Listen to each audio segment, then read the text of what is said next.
Bora entender como o mundo inteiro foi virado de cabeça para baixo e não foi por uma bomba, foi por um baralho de cartas. Um baralho que veio literalmente das estrelas e mudou a humanidade para sempre. E a história de como tudo isso começou? Bom, ela não tem nada a ver com um disco voador prateado pousando em Washington.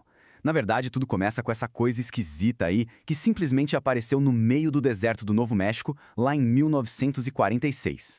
Para a gente entender o tamanho da tragédia, a gente precisa acompanhar duas histórias que, sem saber, estavam prestes a se chocar. E a primeira delas começa com um aviso que veio de um mensageiro, digamos, bem inesperado. Então, os militares americanos esperavam, um alienígena todo imponente, né? Tipo o do filme O Dia em que a Terra Parou. Mas o que eles receberam foi isso. Um baixinho numa roupa super extravagante, uma mistura maluca de mosqueteiro com artista de circo. Esse aí é o Dr. Tachyon, um príncipe cientista do planeta Takis. E olha, a aparência dele foi só a primeira de muitas surpresas. Ele não estava ali para turismo, não. Ele veio com um aviso desesperado. Existia uma bioarma alienígena perdida, um tipo de globo que carregava uma coisa chamada vírus da carta selvagem. O Tachyon explicou que estava perseguindo outra nave do planeta dele. A missão, impedir que eles testassem esse vírus aqui na gente, na humanidade. A perseguição acabou em uma batalha no espaço e o resultado foi que as duas naves vieram parar aqui na Terra. Mas o que era exatamente esse tal de vírus da carta selvagem? Bom, era um vírus artificial, criado em laboratório, digamos assim. Ele foi projetado para reescrever o código genético de um hospedeiro do planeta dele, Tax. Só que, por um acaso do destino, a nossa espécie, os humanos, é geneticamente idêntica. O problema é que esse vírus não era uma arma comum, previsível.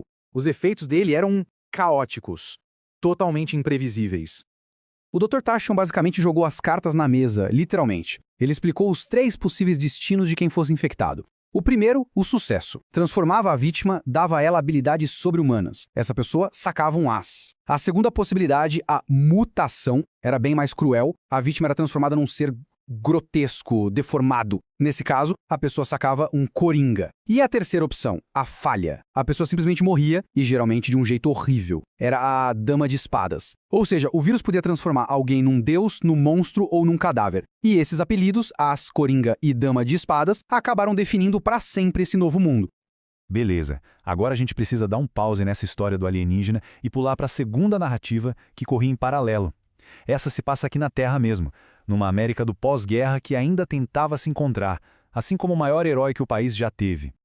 E esse herói era Robert Tomlin, mais conhecido como Jet Boy. O cara era simplesmente o maior piloto da Segunda Guerra Mundial. Voava num jato experimental feito só pra ele, o JB-1. Os números dele eram absurdos, 500 aviões e 50 navios abatidos. Ele tinha sido dado como morto por um ano, mas voltou pra casa em 1946. O problema? Ele tinha só 20 anos e estava completamente perdido num mundo que agora vivia em paz. Jet Boy era uma lenda, tipo um herói de gibi que virou realidade. Mas de volta à vida normal, ele se sentia um peixe fora d'água, infeliz com a fama e, principalmente, sem uma guerra para lutar.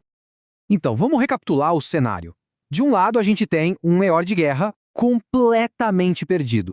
Do outro, um alienígena tentando desesperadamente avisar autoridades que não acreditavam nele. E enquanto tudo isso acontecia, o destino, de forma bem irônica e trágica, colocou a arma mais perigosa do mundo nas piores mãos que se poderia imaginar. E essas mãos pertenciam ao Dr. Todd, um gênio do crime que inclusive tinha sido desfigurado num encontro com o próprio Jet Boy durante a guerra. Ele dizia que estava pronto para se aposentar, para pendurar as chuteiras do crime. Só que aí, seus dois capangas, Ed e Fred, encontram por acaso um orbe estranho, brilhante no meio do nada, lá em Nova Jersey, bem perto de um local misterioso de queda de alguma coisa. Quando eles levaram isso para o chefe, a aposentadoria foi a última coisa que passou pela cabeça do Dr. Todd. Ele mesmo disse, alguns golpes você tem que dar, queira ou não. E esse era o golpe da vida dele, depois de um acidente horrível no laboratório que mostrou na prática os efeitos devastadores do vírus em humanos, a ficha do Dr. Todd caiu. Ele não viu aquilo como um agente de mutação aleatório. Não, ele viu o potencial daquilo como a arma de terror definitiva.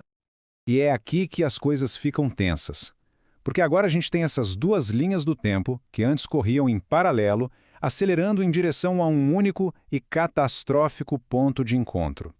De um lado da equação, O que aconteceu com o Dr. Tyshawn? Ele foi detido. A história dele foi completamente descartada pelos especialistas militares, chamada de totalmente absurda e risível. Mesmo com o Tyshawn provando que tinha habilidades telepáticas, a burocracia o tratou como um maluco, um paranoico. E os avisos dele, os avisos que poderiam ter salvo o mundo, se perderam no meio da papelada.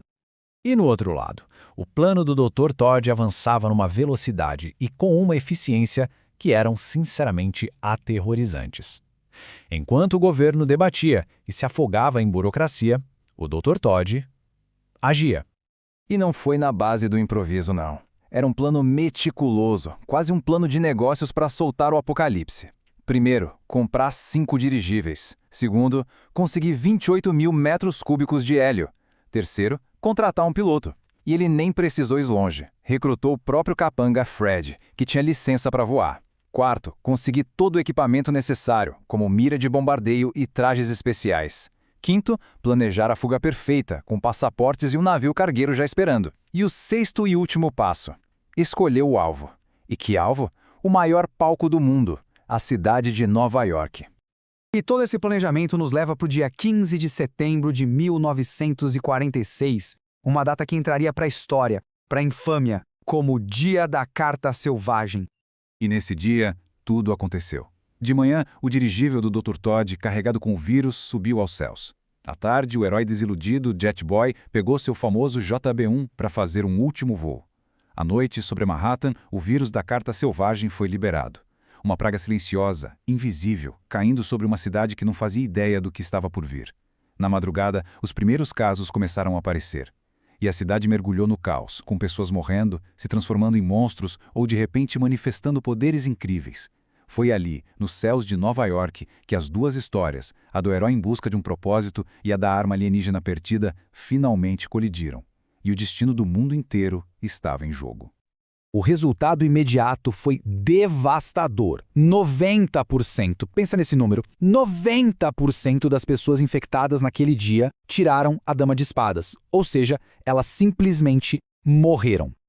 E os 10% que sobreviveram? Bom, o mundo deles mudou para sempre. Desses sobreviventes, a esmagadora maioria, 9%, tirou um coringa. Eles se tornaram seres fisicamente deformados. E só 1%, uma fração minúscula, tirou um as, ganhando poderes sobre-humanos. Para esses poucos que escaparam da morte, o mundo foi completamente refeito. Da noite para o dia, uma nova e brutal divisão de classes surgiu. Uma pequena parte virou a elite dos Ases, superpoderosos, muitas vezes temidos. Mas a grande maioria dos sobreviventes se tornaram os Coringas, uma nova classe marginalizada, marcada para sempre tanto no corpo quanto na sociedade pelo vírus.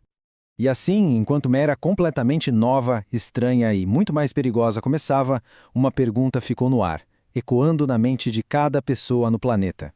Se estivesse lá, naquele dia, que carta o destino teria dado?